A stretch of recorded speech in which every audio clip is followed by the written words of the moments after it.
Johnny Fisher versus Dave Allen 2 will not be close. And today I'm going to break down the key points going into the rematch, so make sure to stick around. It's fight week, and I've really been looking forward to this rematch. The first fight was a real war, and both guys answered a lot of questions. If you're new to the channel, my name's Lawrence Oswecki, a professional boxer, and also a former member of GB Amateur Boxing Team. And I'm also going to be doing a live stream for the fight, so make sure to tune in and we'll watch it together and I'll break it down. I did rewatch the fight today and this is how I seen it. Johnny started well, looking relaxed, jabbing at range and then working his way in and whipping in some lovely body shots. And Dave is known for being a slow starter. He was calm and just having a look. In round 2 and 3, Dave really ramped the pressure up, coming forward with good head movement, really making Johnny work, and Johnny had to throw a lot more punches, and he was putting a lot into his shots. Dave was being clever, using his experience, using the dark arts, roughing Johnny up on the inside,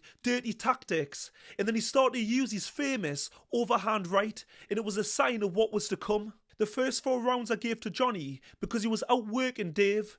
But Dave was getting success with sneaky shots on the inside, but he was making Johnny work harder than he wanted to. And Johnny already was looking really tired. In round 5, Johnny made a schoolboy error and he switched off coming out of clinch. And we all know the golden rule, protect yourself at all times. And he got caught with a left hook in a right hand and he went down. It was pure inexperience, and Dave tried to finish him off, but he couldn't find the shot, and he basically punched himself out. I honestly don't know how Johnny survived. It was a miracle. Credit to Johnny, because he came out fighting, showed heart, maybe too much heart, because he was fighting fire with fire, rather than boxing, which was playing into Dave's hands. Both guys were tired, and by round 8, they were basically sitting in the pocket, having a shootout, but Dave was getting more success, slipping and sliding, because it's his territory. I have no idea how Johnny was still on his feet, because he was taking huge shots.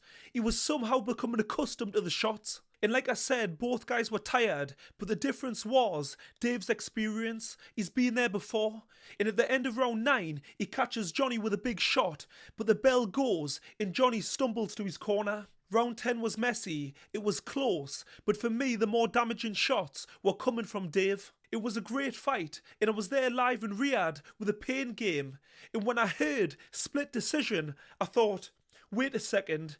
And then I heard 95-94 to Johnny. I went, wait a second. Then I heard 96-93 Dave. I thought, okay then. Then I heard 95-94 Johnny. I went, what? Bull. What a load of bull. I couldn't believe it. And I've watched the fight today and my mind's not changed. The 96-93 Dave is the right score. There's no doubt in my mind that Dave was robbed, and unfortunately that's the bad side of boxing. Johnny was on the way up, a prospect, and really Dave was just meant to be a name on Johnny's record, a good name. And let's get it right, I'm not discrediting Johnny because he's just a boxer, he didn't make the decision, and I'm actually a fan of Johnny as a fighter, but especially as a person. He's a genuine guy. I actually love him and his dad, great pair, great crack, bosh. He took some serious punishment, he showed tremendous heart, something you can't teach. He's definitely got a chin. And these are great attributes to have, great to have in the back pocket, but you don't want to have to repeat it too many times. It's not good for the old brain cells. Because fights like that, you leave a bit of you, a bit of your soul in the ring, which you don't get back. So it'll be interesting to see how Johnny is on his return. I bet he has nightmares from that night. We've all had those dreams where you're getting chased, running your heart out, sweating, and you can't get away, and they're right behind you. For Johnny, that person's Dave, just smiling right behind him. Is it just me who's had those dreams? Is anyone else? Please let me know in the comment section. Maybe it's just me.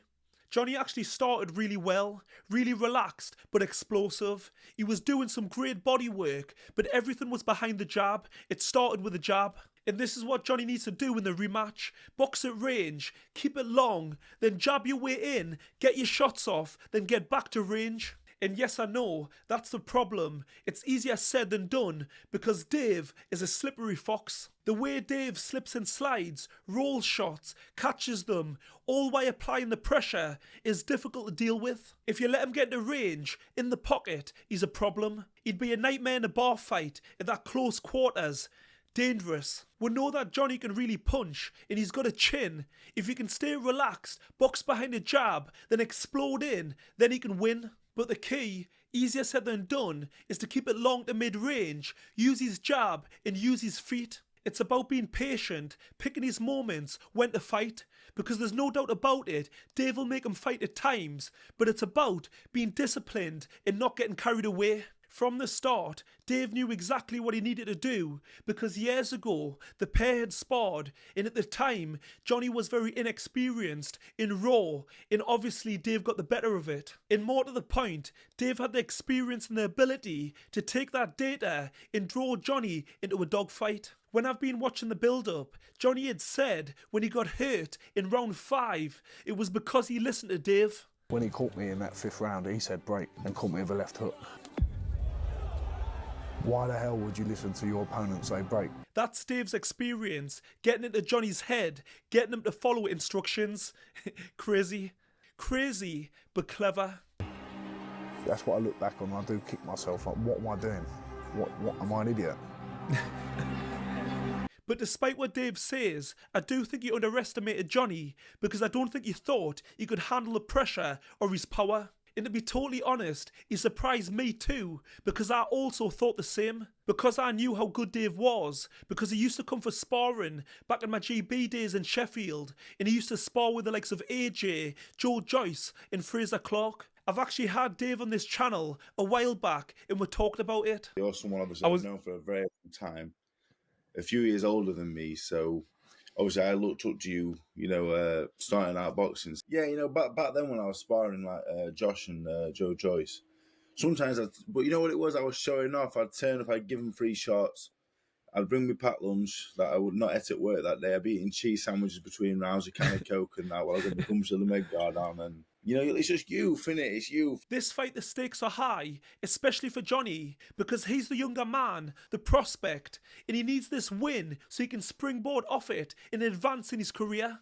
Dave's been there and done it, he's fought some great people, but this is Dave 2.0. He now takes boxing seriously, which sounds mad, but it's something that he openly discusses, and he now wants to see how far he can take it. In my opinion, he's proved that he's got plenty left in the tank, and he's now got belief in his ability, and he's also got children, which is an added incentive. Needing to put bread on the table for your kids is a powerful force. Johnny is young and has the ability to improve in the long run, and he showed that he can swim in deep waters. He definitely passed the test. In that fight, he would have learned more than any fight previously. Dave's got the experience, the knowledge. It's about becoming a better athlete, better conditioned. And it's something that his coach mentioned, Jamie Moore, great coach by the way, and he was a great fighter. We've got that bit of conditioning built already. I think it's more important now to get it into practice about actually fucking doing the boxing side of it.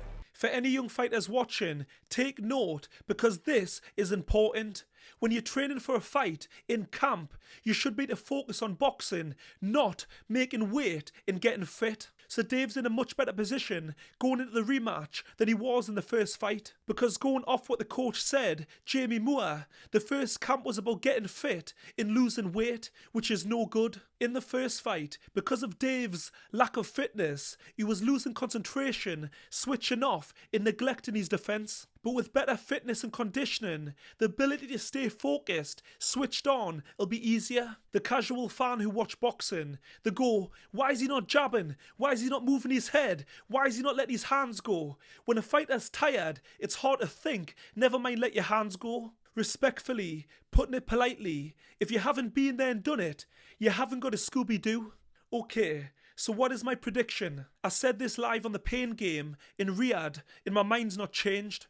This fight's come too early for Johnny Fisher. I think they've made a mistake. I think they should have swerved the rematch, went a different route, because last time they won the lottery, and nobody wins the lottery twice. I think last time out was the best time to beat Dave, because he still wasn't back to his best. This time the Rhino is going to be fitter, more confident, and better all round. I did say earlier in the long run that Johnny can make more improvements, but in the short term, I think Dave can make more adjustments. Johnny did say in the first fight he was too nice, too respectful, and this time it'll be different. But when I watched cards on the table, to me, there was still too much respect. So I'm not having a dig at you. I know. You've had 12 amateur fights. How many pro fights? 13. You can't be any good. You can't be any good. It's just impossible. Again, Dave was all manning him, being clever, being nice to him, but at the same time, belittling him. You know what I'm saying. Johnny took a lot of damage in the first fight, so I'm just not sure what his confidence will be like if he gets clipped again. If he gets hurt, will he panic? Will it bring back the nightmare of getting chased by Dave? To be honest, I wouldn't fancy getting chased off Dave myself. Experienced, coupled with better conditioning, is bad news for Johnny. Dave Allen's a good fighter. At his best, he's a hard night's work for anyone. I think this time, he wins by stoppage. Don't forget, I will be doing a live stream, so tune in, bring your friends, and we'll watch it together. Let me know what you think, who wins, let me know in the comment section, and don't forget to like and subscribe, and go and watch this one next.